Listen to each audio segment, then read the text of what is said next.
آپ نے فرمایا میں 2 ذبیح کا بیٹا ہوں، 2 ذبیح۔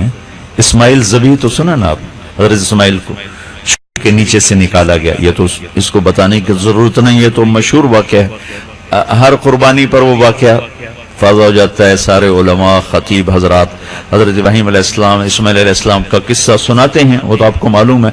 ایک بات میں آج سنا رہا ہوں، ہو سکتا ہے بہت سے دوستوں کو معلوم نہ ہو۔ ہمارے نبی پاک صلی اللہ علیہ وسلم کے دادا حضرت عبد المطلب، انہوں نے منت مانی کہ اگر اللہ نے مجھے 10 بیٹے دیے نا تو میں ایک کو اللہ کے نام پہ ذبح کروں گا، منت مانی۔ بیت اللہ کا کنواں بند ہو گیا تھا، جب عبد المطلب سردار بنے تو ان کو خواب آیا، 300 سال سے کنواں بند تھا، بنو جرہم نے بند کر دیا تھا کہ پاک پانی نکالو۔ 3 دن خواب آتا رہا، پاک پانی نکالو، پاک پانی نکالو، پاک پانی نکالو، خواب ختم ہو جاتا تھا۔ تیسرے دن خواب میں انہوں نے پوچھا ہے کتھے؟ کہ صبح تم حرم میں بیٹھنا، ایک کوہ ایک جگہ ٹھونگ مارے گا، بس وہاں کھدائی کرنی۔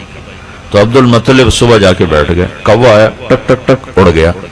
تو انہوں نے قریش کو جمع کر کے کہا یہاں وہ ہمارے دادا اسماعیل علیہ السلام کا کنواں ہے، آؤ کھو دیں۔ کہا بھائی ساڑھے کو پتھر نہیں بننے جان دے، 300 سال گل مک مکا گئے، پانی مک مکا گیا، کتھوں آمنا ہے؟ انہوں نے کہا بھائی میں تو کروں گا۔ ان کے بیٹے تھے حارث، اس کو لے کر شروع کیا۔ تھک گئے باپ بیٹا، پتھر توڑنے کوئی آسان کام تھا۔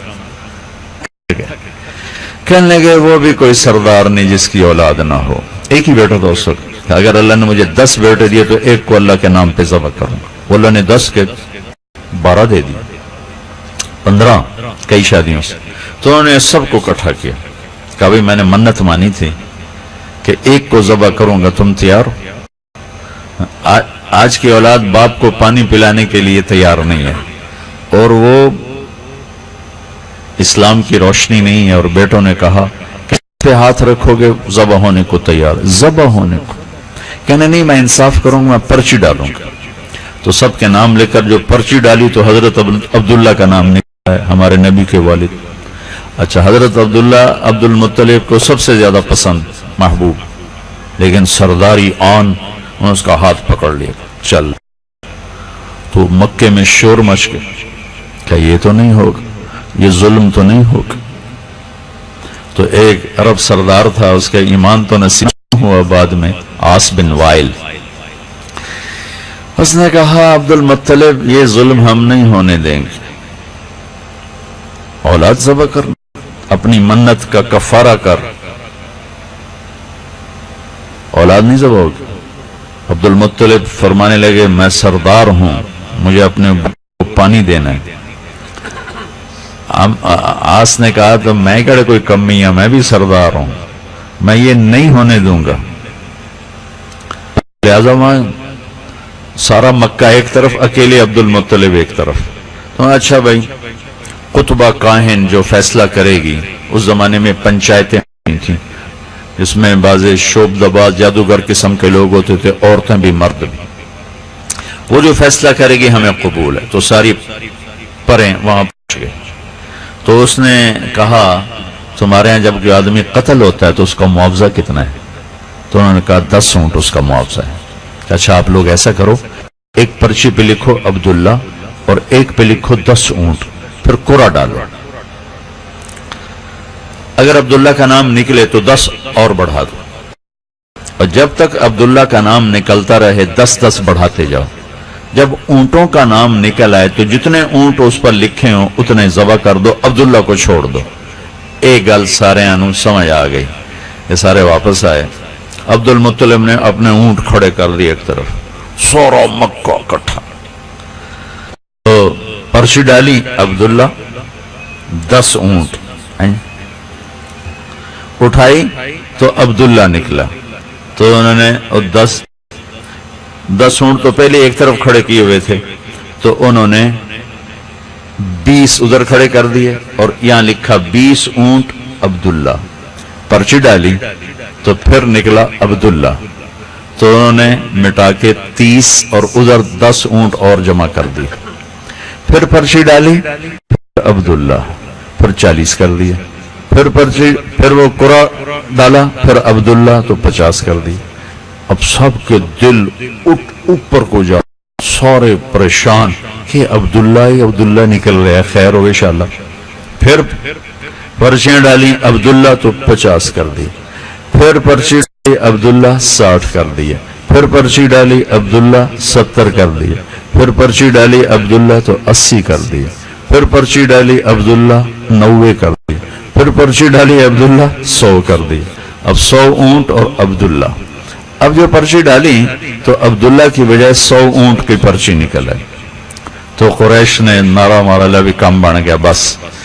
تو عبد المطلب فرمانے لگے نہیں ہو سکتا ہے، اتفاق سے ہو، میں ایک دفعہ اور کروں گا۔ دوبارہ پھر اٹھائی تو 100 اونٹ، کہنے کہ ہون ٹھیک ہے، نہیں ایک باری اور کرنا۔ پھر تیسری دفعہ پرچی ڈالی تو نکلا 100 اونٹ۔ تو عبد المطلب نے 100 اونٹ صفا پہاڑ کے نیچے خود ذبح کیے، تقسیم کیے، اور ہمارے نبی پاک صلی اللہ علیہ وسلم کے والد ماجد کو اللہ نے آزادی دی۔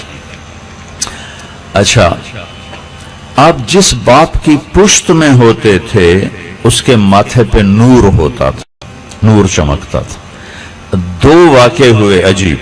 حضرت ہاشم عبد المطلب کے والد، یہ میں انفسکم کی شرح کر رہا ہوں کہ سب سے عالی خاندان ہے میرے اور آپ کے نبی کا۔ وہ گئے مدینے، اسی سفر میں آگے ان کا انتقال بھی ہو گیا، 32 سال عمر تھی۔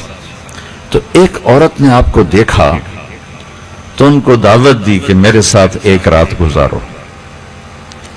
تو وہ کہنے لگے کہ بیوی عزت دار شریف ہوں، میں یہ گناہ نہیں کر سکتا۔ وہاں انہوں نے شادی کی ایک عورت سے، سلمہ بنو نجار۔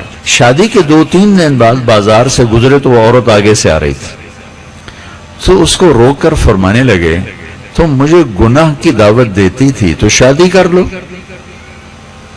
تو اس نے آپ کے ماتھے کو ایسے دیکھا، کہنے لگی ہاشم میں بھی عزت دار ہوں، کوئی بازاری عورت نہیں ہوں، تیرے ماتھے پر آخری نبی کا نور نظر آیا تھا تو میرے جی میں آیا کہ یہ میرے پیٹ میں آ جائے، پر وہ تو سلمہ لے گئی، اب مجھے کوئی ضرورت نہیں۔ دوسرا واقعہ حضرت عبداللہ کے ساتھ پیش آیا۔ آپ بازار میں تشریف لے جا رہے تھے، یہ یہود جو تھے نا، یہودی وہ عالم تھے کتابوں کے، وہ سمجھتے تھے۔ تو ایک یہودی عورت کی نظر پڑی تو کہنے لگے عبداللہ 100 اونٹ تیری جان بچانے کے لیے ذبح ہوئے تھے، 100 اونٹ میں دیتی ہوں، ایک رات میرے ساتھ گزار لے، میں 100 اونٹ دیتی ہوں۔ 100 اونٹ عورت کہہ رہی، ایک رات میرے ساتھ گزار، 100 اونٹ دوں۔ تو انہوں نے فرمایا کہ وہ اپنے دادے والی بات، میں بیوی میں عزت دار ہوں، سردار ہوں، میں یہ گناہ نہیں کر سکتی۔ حضرت آمنہ سے وہ عورت بازار میں مل گئی، پھر آپ نے دادے والی بات کہی کہ تو مجھے گناہ کا کیوں کہتی ہے، شادی کیوں نہیں کرتی؟ تو اس نے بھی ایسے دیکھا، کہنے لگی عبداللہ کیا سمجھتے ہو، میں بازاری طوائف نہیں، عزت دار ہوں، میں نے تیرے ماتھے پر نبی کا نور دیکھا تھا، آخری نبی کا نور تھا، وہ تو آمنہ لے گیا، مجھے تیری کیا ضرورت ہے۔